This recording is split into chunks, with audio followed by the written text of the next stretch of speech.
이제 제가 먼저 묵상한 말씀을 함께 나누도록 하겠습니다. 오늘은 우리에게 익숙한 두 소설가를 먼저 소개하려고 합니다. 19세기 러시아의 격동의 시대를 살아냈던 유명한 대문호가 있죠. 두 명의 대문호, 우리가 잘 아는 사람입니다. 톨스토이 그리고 도스토예프스키, 이 두 사람 우리에게 익숙한 사람입니다.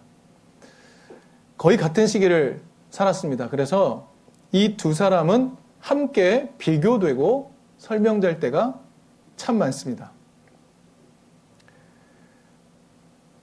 러시아 문학을 연구한 분들이 기록을 통하여 전해주는 이야기는 동시대를 살았던 두 사람이지만 두 사람은 서로 만난 적이 없다고 합니다. 하지만 두 사람은 서로 상대 작품에 대해서 아주 높이 평가했다라는 기록은 남아있다고 하죠.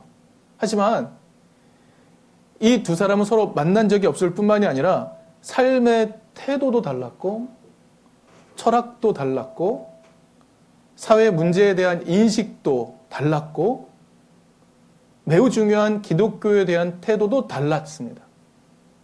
그래서 이 두 사람의 문학 세계는 정말로 많은 차이를 보입니다. 먼저 도스토예프스키라는 사람을 조금 알아볼 필요가 있습니다. 그 사람은 전역한 군의관인 아버지와 함께 살았던 평범한 가정에서 자랐던 청년이었습니다. 그런데 아버지가 농노에 의해서 살해가 됩니다. 그리고 급속하게 가난해지게 됩니다. 그는 젊은 시절 도박 중독에 빠지기도 합니다. 그래서 글을 쓰고 얻은 인세를 가지고 도박으로 탕진하기도 하였습니다.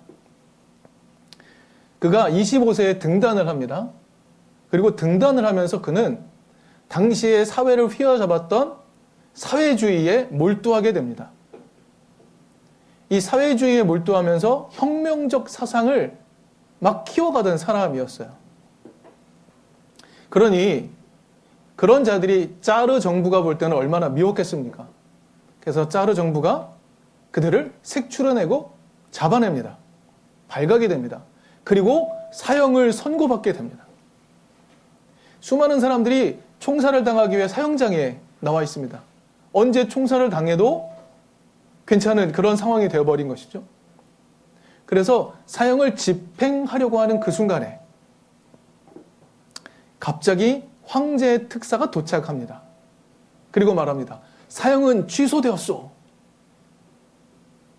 그리고 그에게 4년의 감옥형 그리고 4년의 복무형이 선고됩니다. 도스토예프스키는 이 사건에서 엄청나게 큰 충격을 받았다고 해요.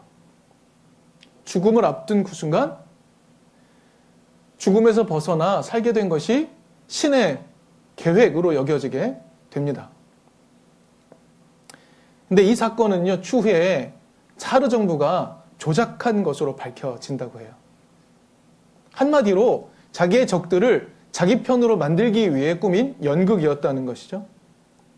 근데 이 연극은 완벽하게 성공한 셈입니다. 왜냐하면 도스토예프스키는 이 사건 이후에 자신이 추구했던 사회혁명 이상을 완전히 버리게 되었고 철저하게 전향하게 되었기 때문입니다.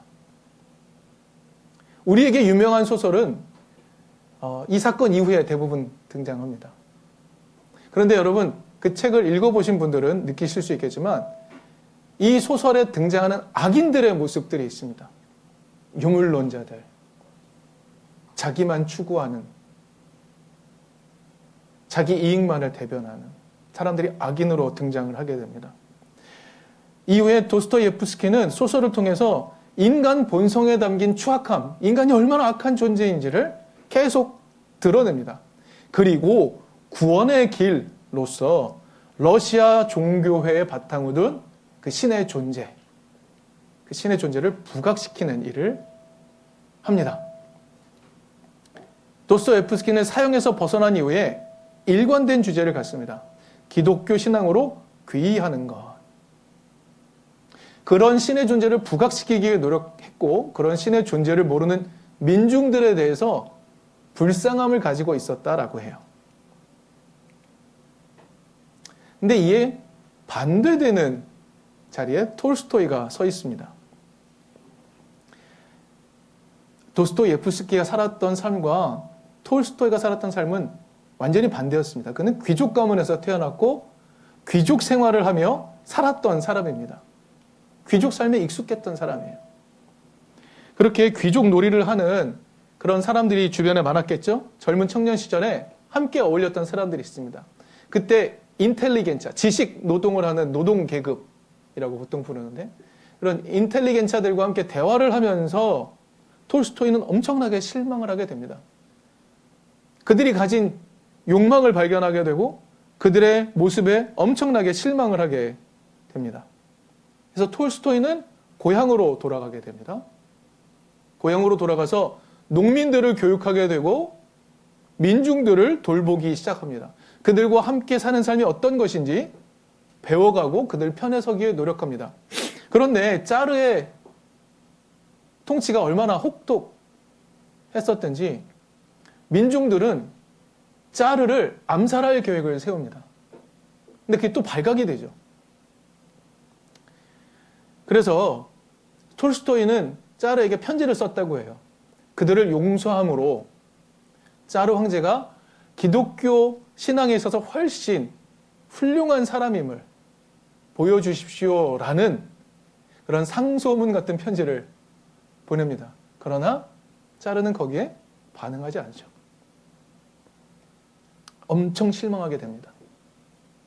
더불어 톨스토이는 러시아 정교회가 얼마나 정치와 결탁하고 있는지, 러시아 정교회가 얼마나 민중들을 외면하고 있는지 또한 보게 됩니다. 그래서 그는 정부에 대해서도 저항하기 시작하고 교회 시스템에 대해서도 저항을 하기를 시작합니다. 그러면서 그는 민중을 향한 삶으로 정말 완벽하게 전향하게 되는 거죠. 톨스토이는 하나님을 믿었습니다. 그러나 톨스토이는 교회를 통해 드러나는 신, 그런 거 말고 민중 스스로가 기독교적 사랑의 구현자가 되어야 한다고 말했습니다. 그래서 그의 소설, 단편 소설을 보면 사랑이 세상을 구한다고 계속해서 말합니다. 제가 오래전에 여러 차례 톨스토이의 짧은 단편 하나를 소개한 적이 있습니다. 사람은 무엇으로 사는가? 꼭 읽어보시기를 권합니다. 톨스토이 단편선이라는 아주 작은 책자들도 있습니다. 꼭 읽어보시기를 부탁드립니다. 톨스토이는 사회는 반드시 바뀌어야 하는데 무력으로 바뀌어지는 것이 아니다. 오히려 민중들의 사랑으로 이루어져야 한다라고 말하는 사람이었습니다. 두 사람은 참 대립관계를 가진 모습처럼 보이죠. 그런데 톨스토이의 이러한 완벽한 변화를 이끌었던 순간으로 여겨지는 하나의 일화가 있습니다. 그가 농민들, 민중들을 위한 삶을 고민하며 살던 그 무렵 어느 날 거리를 지나고 있었습니다. 그때 남루한 차림의 남자 하나가 거지의 모습을 하고 톨스토이 앞에 섭니다. 그리고 길을 막으며 톨스토이에게 자선을 베풀어 주십시오라고 요청합니다. 톨스토이는 긴급하게 호주머니를 뒤져봅니다. 그러나 그의 주머니에는 동전 한 푼 없었습니다. 이에 톨스토이는 미안한 표정으로 이렇게 말했다고 합니다. 형제여, 미안하구려. 내겐 돈이 한 푼도 없다오. 그러자 톨스토이의 이 말을 들은 거지가 오히려 더 허리를 구부리며 이렇게 말했다고 합니다. 선생님이 누구신지 저는 모릅니다. 그러나 선생님은 제가 구한 것 이상을 주셨습니다. 그것은 저를 형제라고 부른 것입니다. 이 짧은 대화를 통해서 톨스토이는 자신이 진정으로 변했다 라고 말합니다. 거지가 아니라 자신이 변했다고. 톨스토이는 이때부터 이 이후로 더욱 농민과 민중을 위한 삶을 살고 글을 쓰게 됩니다. 그에게 이 대화는 매우 중요한 대화였습니다. 저는 오늘 이 예화와 더불어 우리에게 익숙한 바울의 회심 사건을 새로운 시각으로 한번 읽어보려고 합니다. 오늘 본문, 우리가 너무나 잘 아는 내용입니다.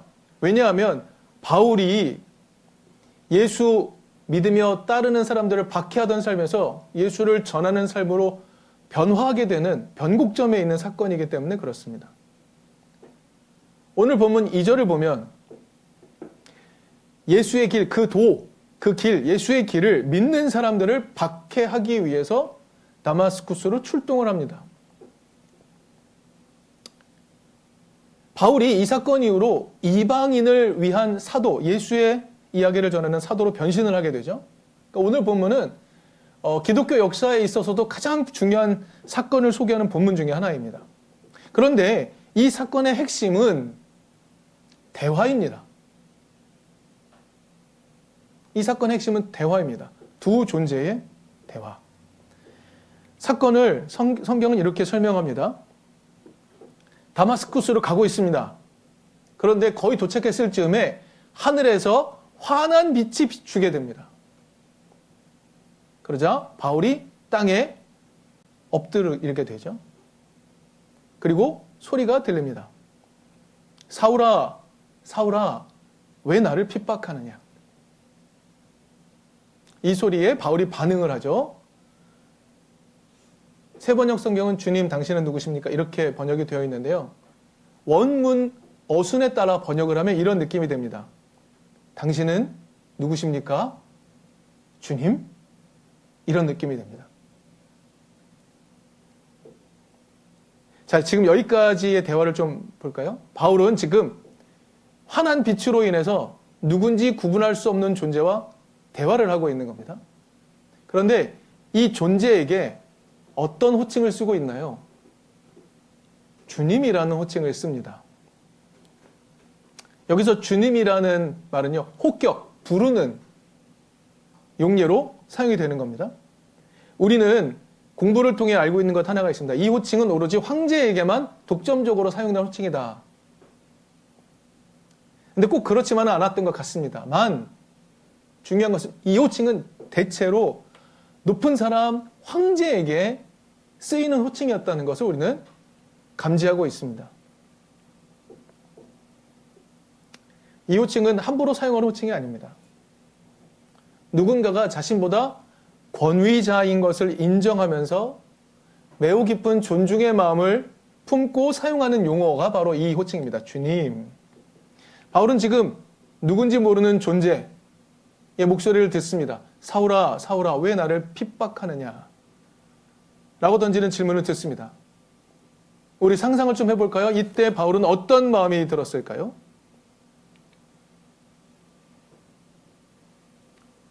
우리가 생각하는 익숙한 장면은 어떤 겁니까? 두려움에 벌벌 떨면서 누구십니까? 대체 나에게 말씀하시는 당신은 누구십니까? 이런 느낌으로 받아들입니다. 이따가 뒷부분에 소개하겠지만 많은 성화들도 그렇게 장면을 묘사합니다. 두려움에 떨고 있는 바울의 모습. 근데 좀 상상을 좀 해볼까요? 과연 당신은 누구십니까? 주님? 이라는 이 반응은 두려움에 가득 찬 상태에서 나온 것일까요? 아니면 어떤 기대감이 숨어 있는 것은 아닐까요? 왜 이런 생각을 해볼 수 있는가? 저는 3절에 등장하는 환한 빛이라는 표현에 집중해 보았기 때문에 그렇습니다. 여러분, 여기서요, 환한 빛이라는 표현에 우리가 집중을 해보면 이 환한 빛은 매우 긍정적인 분위기를 느끼게 해줍니다.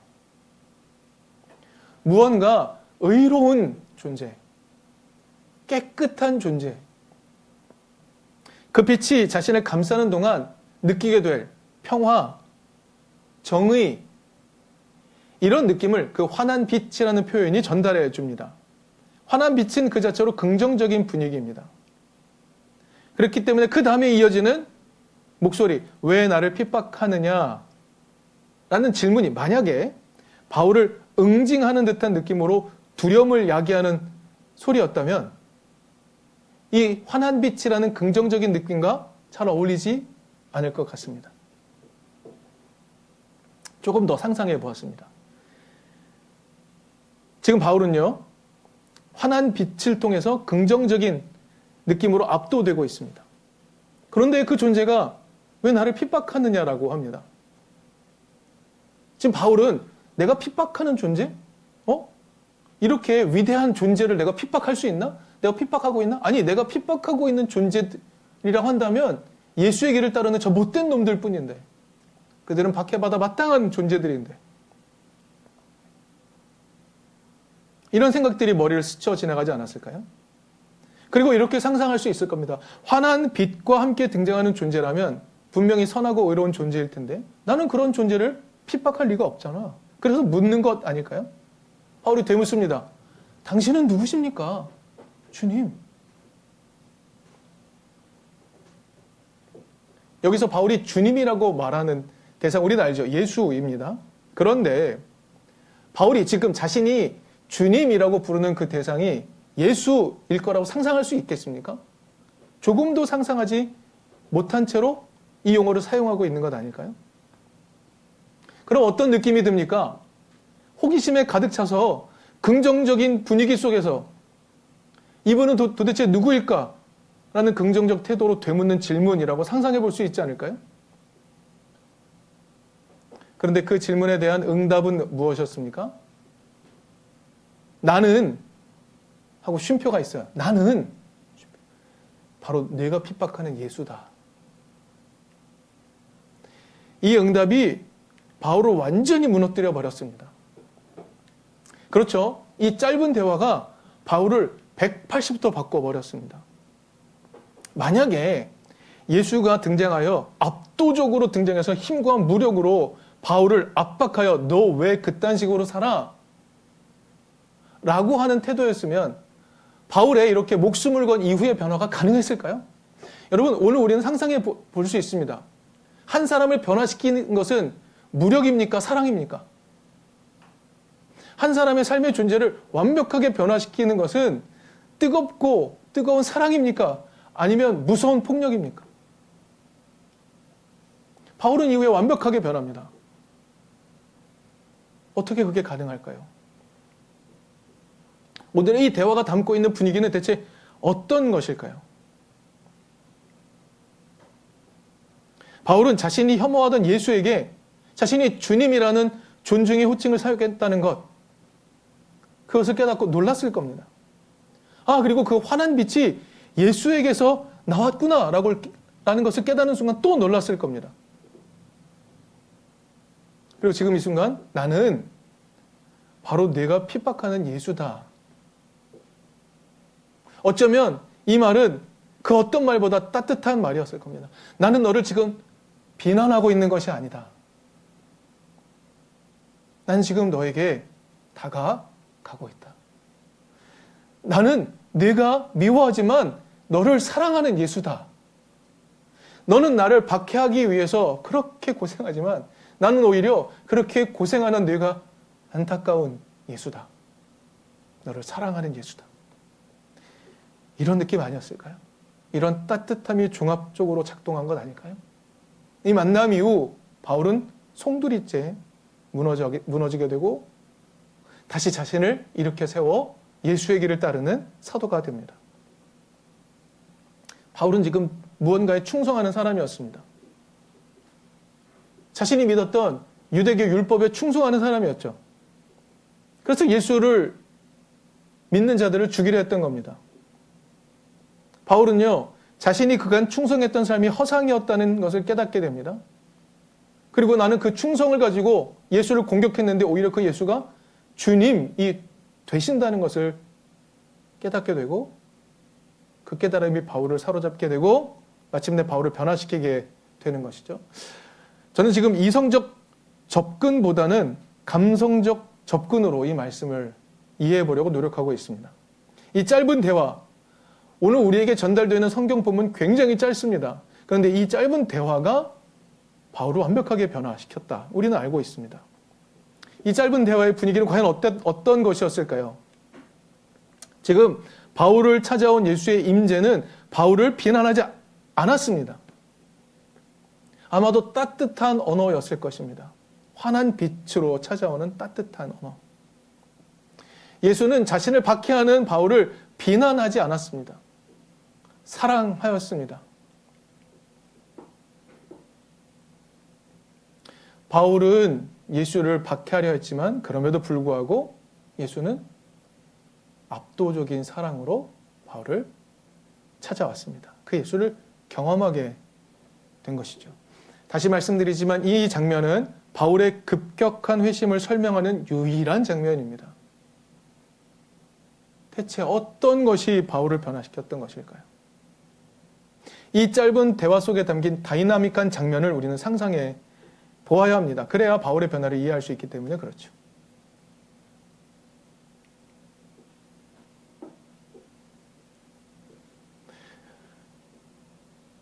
예수가 자기를 정말 세상에서 가장 미워하는 존재를 향하여 환한 빛으로 다가갑니다. 예수가 세상에서 가장 악한 길로 치닫는 그 존재를 향하여 환한 빛으로 다가갑니다.